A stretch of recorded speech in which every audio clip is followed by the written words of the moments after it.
ஆயிஷா அவங்களும் இந்தியானாவிலிருந்து தான் கேட்குறாங்க, நபியின் மீது ஸலவாத்து கூறுவதற்கு ஸல்லல்லாஹு அலைஹி வஸல்லம் என்பதை மட்டுமே கூறி வருகிறேன். தொழுகையில் ஓதும் ஸலவாத்தை மற்ற நேரங்களில் ஓதினால் அதுவும் ஸலவாத்தில் சேருமா அல்லது பிதத் ஆகிவிடுமா? ஸல்லல்லாஹு அலா முஹம்மத் ஸல்லல்லாஹு அலைஹி வஸல்லம் என்று கூறுவதற்கு ஆதாரம் உள்ளதா? வேறு என்ன வார்த்தைகளை கொண்டு ஸலவாத்து கூறலாம் அப்படிங்கிறாங்க. இப்போ நம்ம ஸலவாத்துன்னு சொன்னால் நமக்கு ரசூலுல்லாஹ்வுடைய பேரை கேட்கும்போது ஸலவாத்து சொல்லணும் இல்லையா? நம்மளே சொல்லும்போதும் என்ன செய்கிறோம்? ரசூலுல்லாஹி ஸல்லல்லாஹு அலைஹி வஸல்லம்னு ஒரு ஸலவாத்தை சொல்லிக்கிறோம். ஆனால் ரசூலுல்லாஹ் ஒரு ஸலவாத்தை கற்று தந்திருக்கிறாங்கல்ல, அந்த ஸலவாத்து என்னன்னு கேட்டிங்கன்னா நம்ம அத்தஹியாத்தில் ஓதுறோம்ல, அல்லாஹும்ம ஸல்லி அலா முஹம்மதின் வாலா அலி முஹம்மதின் ஸலவாத்து இருக்குது. அப்போ அந்த ஸலவாத்தை எப்போ சொல்லணும், வேறு ஸலவாத்தை எப்போ சொல்லணும்? ஸல்லல்லாஹு அலைஹி வஸல்லம்னு சொல்வதெல்லாம் ஸலவாத்தில் வருமா அப்படின்னு கேட்டிங்கன்னா, இந்த அத்தஹியாத்தில் ஓதுகிற ஸலவாத்து இருக்குல்ல, அது தொழுகைக்கு உள்ளே ஓதுகிற ஒரு ஸலவாத்து தான். ஏன்னு கேட்டால் அஹ்மதில் வரக்கூடிய ஒரு ஹதீஸு, இப்போ கைஃப நுஸல்லி அலைக்க இதா நஹ்னு ஸல்லைனா ஃபீ ஸலாத்தினா, நாங்கள் தொழுகும்போது எங்கள் தொழுகையில் உங்களுக்கு நாங்கள் எப்படி ஸலவாத்து சொல்வதுன்னு கேட்குறாங்க சஹாபாக்கள். அப்போ தான் ரசூலுல்லாஹ் என்ன செய்கிறாங்கன்னா, கொஞ்சம் நேரம் மௌனமாக இருந்துட்டு அப்படி ஸலாத் சொல்வதாக இருந்தால் அல்லாஹும்ம ஸல்லி அலா முஹம்மதின் நபியில் உம்மி வாலா அலி முஹம்மதின் கமா ஸல்லைத அலா இப்ராஹிம வா அலி இப்ராஹிமன் அந்த ஸலவாத்தை கற்றுக் கொடுக்குறாங்க. அப்போ இந்த அல்லாஹும்ம ஸல்லி அலா முஹம்மதின் வாலா அலி முஹம்மதின்கிற அதாவது தரூத இப்ராஹிமியாம்பாங்க, இப்ராஹிம் அவர்களுடைய பேரும் குறிப்பிட்டு வர்ற ஸலவாத்து இருக்குல்ல, இந்த ஸலவாத்து என்பது எப்போ சொல்ல வேண்டும் என்று ரசூலுல்லாஹ் கற்றுக் கொடுத்துருக்குறாங்கன்னு கேட்டால் தொழுகையில் தான். ஏன்னா அப்படி கேட்குறாங்க, எப்படி கைஃப நுஸல்லி அலைக்க, உங்களுக்கு நாங்கள் எப்படி ஸலவாத்து சொல்வது, இதா நஹ்னு ஸல்லைனா நாங்கள் தொழும்போது, ஃபீ ஸலாத்தினா எங்கள் தொழுகையில், நாங்கள் தொழும்போது எங்கள் தொழுகையில் எப்படி நாங்கள் ஸலவாத்து சொல்வது அப்படின்னு கேட்கும் பொழுது தான் அல்லாஹும்ம ஸல்லி அலா முஹம்மதின் வா அலி முஹம்மதின்கிற அந்த ஒரு விஷயத்தை ரசூலுல்லாஹ் கற்றுக் கொடுத்தாங்கன்ற விஷயம் மற்ற ஹதீஸ்களில் வரும்போது சும்மா ஸலவாத்தை கற்றுக் கொடுத்தாங்கன்ட்டு வரும். இந்த அஹ்மதில் வரும் பொழுது இது கேள்வியை எதை பற்றி கேட்கப்படுதுன்னு கேட்டால், தொழுகைக்குள்ளே நாங்கள் எப்படி ஸலவாத்து சொல்வது என்று தான் கேள்வி. அந்த கேள்விக்கு பதிலாகத்தான் ரசூலுல்லாஹ் சொன்னாங்கங்கிற அந்த கூடுதல் விவரம் இந்த அஹ்மதுடைய ஹதீஸில் இடம்பெற்றிருக்கிறது. அதனால் இந்த அல்லாஹும்ம ஸல்லி அலா முஹம்மதின் வாலா அலி முஹம்மதின்கிற அந்த ஸலவாத்து அத்தஹியாத்து இருப்பில் ஓதுவதற்குரிய ஸலவாத்.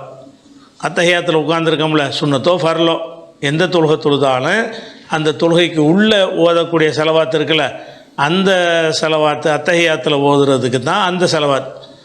அது இல்லாமல் ரசூலுல்லாஹ் மீது ஸலவாத்து சொல்லணும், சலாம் சொல்லணும்னு அல்லாஹ் கட்டளையிடுறான். எப்படி சொல்கிறான்? இன்னல்லாஹு மலாயிக்கத்துஹு யுஸல்லூன அலன் நபி யா அய்யுஹல்லதீன ஆமனூ ஸல்லு அலைஹி வ ஸல்லிமு தஸ்லீமா, மூமின்களே சல்லு அலைஹி அவர் மீது நீங்கள் ஸலவாத்து சொல்லுங்கள், வ ஸல்லிமு சலாமும் சொல்லுங்கள். அப்போ ரசூலுல்லாஹ்வின் மீது ஸலவாத்து சலாம் சொல்லுங்கள் என்று பொதுவாக அல்லாஹ் கட்டளை எடுக்கிறான். இந்த கட்டளையில் ஸலவாத்துங்கிறதும் சலாமும் உள்ள ஒரு வாசகத்தை நம்மளாக சொன்னால் கூட அது பொது அனுமதி இருக்குது. ஏன்னு கேட்டால் ரசூல் ஸல்லல்லாஹு அலைஹி வஸல்லம் அவர்கள் அல்லாஹும்ம ஸல்லி அலா முஹம்மது என்று கற்றுத்தந்த ஸலவாத்து இருக்குல்ல, அது தொழுகைக்கு உள்ளதுன்னு வந்துருச்சு. அப்போ தொழுகைக்கு வெளியே அவங்க பேரை கேட்டவுடனே சொல்கிற ஸலவாத்துலாம் இருக்க, அதுக்கு இது வரல. அதுபோக அந்த பேரை கேட்கும்போது உள்ள ஸலவாத்து அந்த ஸலவாத்து சொல்லவும் முடியாது. ஏன்னா ஒருத்தர் பயான் பண்ணிகிட்ருப்பார், நபிகள் நாயகம் ஸல்லல்லாஹு அலைஹி வஸல்லம் பாரு, நீங்கள் ஸலவாத் சொல்கிறேன்னு சொல்லிட்டு அல்லாஹும்ம ஸல்லி அலா முஹம்மதின் வ அலா அலி அவர் 10 நிமிஷம் தாண்டி போயிடுவார் பயானில். பயான் நீங்கள் கேட்க இயலாது. ஸல்லல்லாஹு அலைஹி வஸல்லம்னு சொல்லிட்டு போனீங்கன்னா நீங்கள் கேட்கலாம். அப்போ இந்த அல்லாஹும்ம ஸல்லி அலா முஹம்மதின்கிற அந்த ஸலவாத்தை ஒவ்வொரு தடவை பேரை கேட்கும்போது சொல்லுதல் என்பது அது நடைமுறைக்கு சாத்தியப்படாது. எதுலேயும் நம்ம இன்வால்வாக இருக்க முடியாது. அப்போ ரசூலுல்லாஹ் தொழுகை கேட்டு தந்த ஸலவாத்தை தொழுகைக்கு மட்டும் வைத்துக்கொண்டு மற்ற ஸலவாத்துகளை நமக்கு அந்த கருத்து வர்ற மாதிரி நம்மளாக சொல்லிக்கிட்டால் போதும். அதில் இந்த அகமதுடைய ஹதீஸிலே என்ன வருதுன்னு கேட்டால், இப்போ ரசூலுல்லாவுடைய பேரை ஹதீஸ் கிதாபில் குறிப்பிட்றான்னு வைங்க, கால ரசூலுல்லான்னு போட்டுட்டு ஸல்லல்லாஹு அலைஹி வஸல்லம்னு அதில் சேர்த்து போட்டிருப்பாங்க. அது புகாரியாக இருந்தாலும் முஸ்லீமாக இருந்தாலும் எல்லாத்துலேயும் போட்டிருப்பாங்க. அது அந்த சஹாபியே அந்த ஸல்லல்லாஹு அலைஹி வஸல்லம் சொன்னாரா, அல்லது நூல் ஆசிரியர் அதை சேர்த்துக்கிட்டாரா, அல்லது அச்சிட்டவங்க அது மாதிரி சேர்த்துக்கிட்டாங்களான்றது உறுதிப்படுத்தப்படாத ஒரு விஷயம். அதனால் ஸல்லல்லாஹு அலைஹி வஸல்லம்னு எல்லா ரசூலுல்லாவுடைய பேரை போடும்போதெல்லாம் ஸல்லல்லாஹு அலைஹி வஸல்லம்னே தான் போடுவாங்க. எந்த ஹதீஸ் கிதாபாக இருந்தாலும் கால ரசூலுல்லாஹி ஸல்லல்லாஹு அலைஹி வஸல்லம் அப்படி தான் குறிப்பிடுவாங்க. ஆனால் அறிஞர்கள் என்ன செய்கிறாங்கன்னா, இது அந்த சஹாபியே சொன்னது கிடையாது, அவர் கால ரசூலுல்லா தான் சொல்லியிருப்பார். இது அந்த நூலை எழுதின நூலாசிரியரோ அல்லது அச்சிட்டவர்களோ ஸல்லல்லாஹு அலைஹி வஸல்லம் சேர்த்துக்கிட்டாங்கங்கிற ஒரு விமர்சனமும் அதுக்குள்ளே இருக்கிறது. அதனால் அதை விட்டுட்டு வேறு விதமான ஆதாரங்கள் நம்ம தேடி பார்க்கணும். பார்த்தோம்னு சொன்னால், இப்போ ரசூலுல்லாட்ட இந்த வார்த்தையை கேட்குறாங்கல்ல, நாங்கள் தொழும்போது உங்கள் மீது எப்படி ஸலவாத்து சொல்லுவதுன்னு கேட்கும் பொழுது, அப்போ சஹாபாக்கள் என்ன செய்கிறாங்கன்னு கேட்டால், ஸல்லல்லாஹு அலைக்க உங்களுக்கு அல்லாஹ் அருள் செய்வானாகன்னு ஸலவாத்து சொல்லிட்டு தான் கேட்குறாங்க. நல்லா கவனிக்கணும். இந்த ஒரு ஹதீஸ்லையே அஹமதில் வர அந்த ஒரு ஹதீஸில் எப்படி வருதுன்னா, இப்போ கைஃபனு சொல்லி அழைக்க இதானகனு சல்லைனா ஃபி சலாத்தினா ஸல்லல்லாஹு அலைக்க ரசூலுல்லாஹ் நோக்கியே சொல்கிறாங்க, உங்கள் மீது அல்லாஹ் அருள் செய்வானாக. அப்போ அந்த ஸல்லல்லாஹு அலைக்க என்பதும் ஒரு ஸலவாத்து தான். அதை ரசூலுல்லாஹ் நோக்கியே சொல்கிறாங்க. சஹாபாக்கள் ரசூலுல்லாஹ்ட்ட பேசும்போது ஸல்லல்லாஹு அலைக்க, நம்ம நேரடியாக பார்க்காட்டி ஸல்லல்லாஹு அலைஹின்னு சொல்லணும், அவர் மீதுன்னு சொல்லணும். நேரடியாக பார்த்து பேசும்போது ஸல்லல்லாஹு அலைக்கன்னு பேசியிருக்கிறாங்க சஹாபாக்கள். அப்போ நேரடியாக ரசூலுல்லாஹ் நோக்கி பேசுனாங்கன்னா ரசூலுல்லாஹ் அதை காதில் கேட்டிருக்காங்கன்னு அர்த்தமாவதில்ல, அதை அக்செப்ட் பண்ணிக்கிட்டாங்கன்னு அர்த்தமாவதில்ல, அங்கீகாரம் பண்ணிட்டாங்கன்னு. அதனால் ஸல்லல்லாஹு அலைஹி என்று சொல்வதும் ஸலவாத்து தான். அல்லது சல்லிமு சலாம் சொல்லுங்கள் நல்லா சொல்கிறதுனால ஸல்லல்லாஹு அலைஹி வஸல்லம் ஸலவாத்து சொல்லுங்கள் என்பதற்காக வேண்டிய ஸல்லல்லாஹு அலைஹி சொல்லிக்கிறங்க. சலான் சொல்லுங்கள்னு வர்றதுனால வஸல்லம்னு சொல்லிக்கிறங்க. ஸல்லல்லாஹு அலைஹி என்றும் ரசூலுல்லாஹ் பேரை கேட்கும்போது சொல்லலாம், அல்லது ஸல்லல்லாஹு அலைஹி வஸல்லம் அப்படின்னு சொல்லலாம். அல்லது அல்லாஹும்மன் அல்லாஹ் கூப்பிட்டு அல்லாஹும்ம ஸல்லி வஸல்லிம், இறைவா அருள் புரிவாயாக, உங்களை ஈடேற்றம் அளிப்பாயாகங்கிற அதுவும் ஸலவாத்து தான். அப்போ இந்த மாதிரியான இதெல்லாம் சொல்லலாமான்னு கேட்டால், ரசூலுல்லாஹ் நோக்கியே சொல்லியிருக்கிறாங்கல்ல ஸல்லல்லாஹு அலைக்கண்டு, நீ என்ன ஸல்லல்லாஹு அலைக்கங்கிற முழு ஸலவாத்தை சொல்லுன்ற சொல்லலை. அல்லாஹும்ம ஸல்லி அலா முஹம்மதின் வ அலா அலி முஹம்மது அதை சொல்லணும்னு சொல்லலை. அதை கற்றுக் கொடுக்குறதுக்கு முன்னாடியே சஹாபாக்கள் என்ன செய்கிறாங்கன்றா, நாங்கள் தொழுவும் போது எப்படி ஸலவாத் சொல்கிறதுன்னு கேட்கும் பொழுது ஒரு ஸலவாத்தை சொல்லிவிட்டு தான் கேட்குறாங்க. எப்படி கைபனு சொல்லி அலைக்கு இதானஹுனு சல்லைனா ஃபி ஸலாத்தினா ஸல்லல்லாஹு அலைக்க, நபியே உங்கள் மீது அல்லாஹ் ஸலவாத்து சொல்ல அல்லாஹ் அருள் புரிவானாக அப்படின்னு சொல்லிவிட்டு ஸலவாத்தை சொல்லிவிட்டு தொழுகையில் எப்படி ஸலவாத் சொல்லணும்னு கேட்குறாங்க.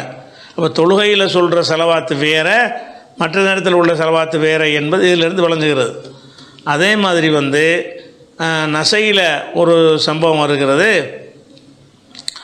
ரசூல் ஸல்லல்லாஹு அலைஹி வஸல்லம் அவருக்கு மக்காவுக்கு போகும் பொழுது அப்போ சஹாபாக்கள் சில விஷயங்கள் ரசூலுல்லாஹ்ட்ட பேசுகிறாங்க. கால அப்போ அந்த ஒரு சஹாபி சொல்லுகிறாரு, யார் ரசூலுல்லாஹ் அல்லாஹ்வுடைய தூதரை அப்படின்னு சொல்லிவிட்டு ஸல்லல்லாஹு அலைக்க வஸல்லம் ரசூலுல்லாஹ் நோக்கி பேசுகிறாரு. ஸல்லல்லாஹு அலைக்க நோக்கி பேசையில் அலைக்கன்னு தான் போடணும், உமக்குன்னு போடணும். ரசூலுல்லாஹ் நோக்கி நம்ம பேச முடியாதுல்ல, அது ரசூலுல்லாஹ்வை நேரடியாக சந்தித்த மக்களால் தான் அந்த வார்த்தையை பயன்படுத்த முடியும். நம்ம ரசூலுல்லாஹ்வை நோக்கி இப்போ பேச முடியாது. அப்போ ஸல்லல்லாஹு அலைஹின்ற வேண்டியான நம்ம அவங்க ஸல்லல்லாஹு அலைக்க வஸல்லம் என்று சொல்லியிருப்பார்களே, ஆனால் அதை ரசூலுல்லாஹ் ஏற்றுக்கொண்டார்கள் என்று சொன்னால், நம்ம ரசூலுல்லாஹ்வை சந்திக்காத காலத்தில் வாழ்கிறவங்க எப்படி சொல்லணும், ஸல்லல்லாஹு அலைஹி வஸல்லம்.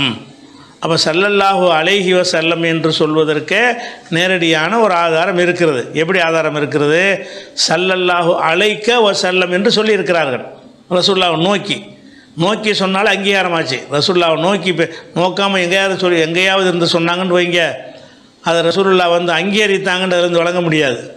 இதில் விளங்கலாம். இதில் ரசூலுல்லாஹ்வை நோக்கி பேசும் பொழுது யா ரசூலல்லாஹி ஸல்லல்லாஹு அலைக்க வஸல்லம், அப்போ ஸல்லல்லாஹு அலைஹி வஸல்லம் என்று சஹாபாக்கள் சொன்னதை ரசூலுல்லாஹ்வுக்கு முன்னிலையில் அவங்க காதுபட கேட்கும் வகையில் சொன்னதிலிருந்து நாம் என்ன செய்யலாம், இதே வார்த்தையை சொல்லலாம். இதே வார்த்தையை நம்ம சொல்கிறது அலைக்கன்னு போட்டு சொல்ல இயலாது. அலைக்கன்னா நேரம் இருக்குன்னு ஒரு ஆள், நம்ம நேரம் இல்லாமல் இருக்கும் ரசூலுல்லாஹ்வுக்கு சொல்வதாக இருந்தால் ஸல்லல்லாஹு அலைஹி வஸல்லம் அவங்க சொன்னதுக்கு பதிலாக ஸல்லல்லாஹு அலைஹி வஸல்லம் என்று சொல்லலாம். அதுக்கும் ஒரு அனுமதி இருக்குது. அதுக்கு அடுத்தது அபூதாவில் இந்த ஹதீஸ் வருது. என்ன வருது, அதாவது ஒரு பெண்மணி ரசூலுல்லாஹ்ட்ட வந்து பையத் செஞ்சுட்டு சொல்கிறாங்க, யார சொல்லலாம் ஸல்லல்லாஹு அலைஹி. அப்போ யார சொல்லலாம் ஸல்லல்லாஹு அலைஹின்ற அந்த வார்த்தையும் ஸல்லல்லாஹு அலைஹி வஸல்லம்ங்கிற வார்த்தையும் ரசூலுல்லாஹ்வை நோக்கியே சஹாபாக்களால் சொல்லப்பட்டதுனால இதுவும் செலவாத்து தான். இது குறைந்தபட்ச செலவாத்து. முழுமையான செலவாத்து என்பது தொழுகைக்குள்ளே சொல்ல வேண்டிய செலவாத்து நினைக்கணும். அதுக்கு அடுத்தது ரசூல் ஸல்லல்லாஹு அலைஹி வஸல்லம் சில நபிமார்களுடைய பேரை குறிப்பிட்டிருக்கிறாங்க. நபிமார்களுக்கு செலவாத்து சொல்லணும்ல, ரசூலுல்லாஹ்வுக்கு சொல்கிற மாதிரி மற்ற நபிமார்களுக்கு நம்ம செலவாத்து சொல்லணும். செலவாத்து சலாமோ ஏதோ ஒன்று சொல்லணும்.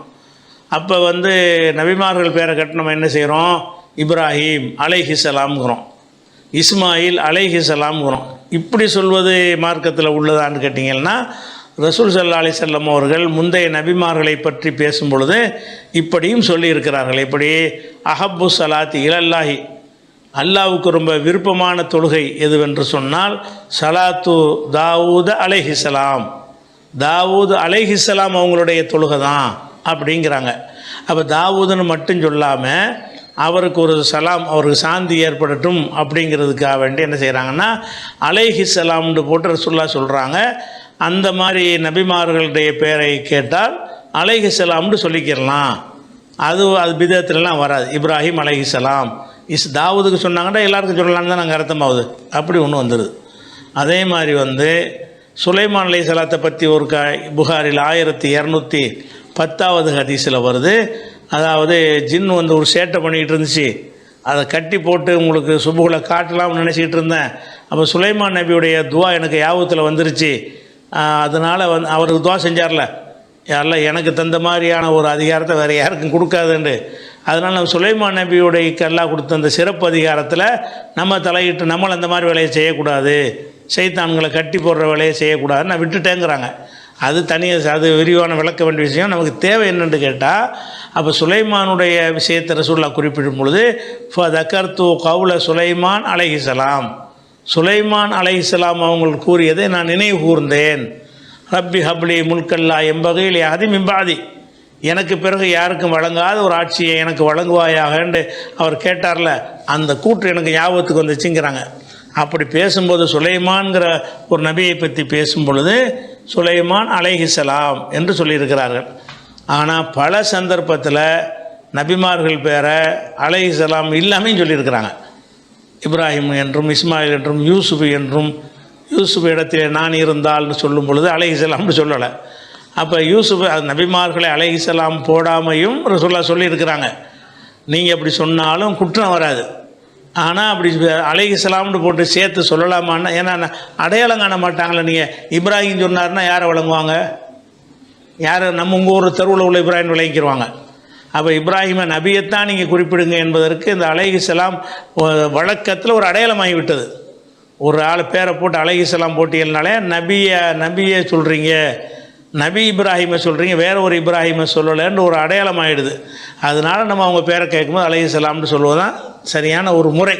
ஆனால் ரசூலுல்லாஹ் நினைஞ்சிருக்காங்கன்னா இப்ராஹிம் நபியை மற்ற நபியை குறிப்பிடும் பொழுது சில நபிமார்களை சொல்லும் பொழுது அலைஹிஸ்ஸலாம் என்பதோடு சேர்த்து சொல்லியிருக்கிறாங்க. சில நபிமார்கள் சொல்லும் பொழுது சும்மாவே பேரை மட்டும் சொல்லியிருக்கிறார்கள். ஒரு தகவலுக்கு தான் இது கூடுதல்.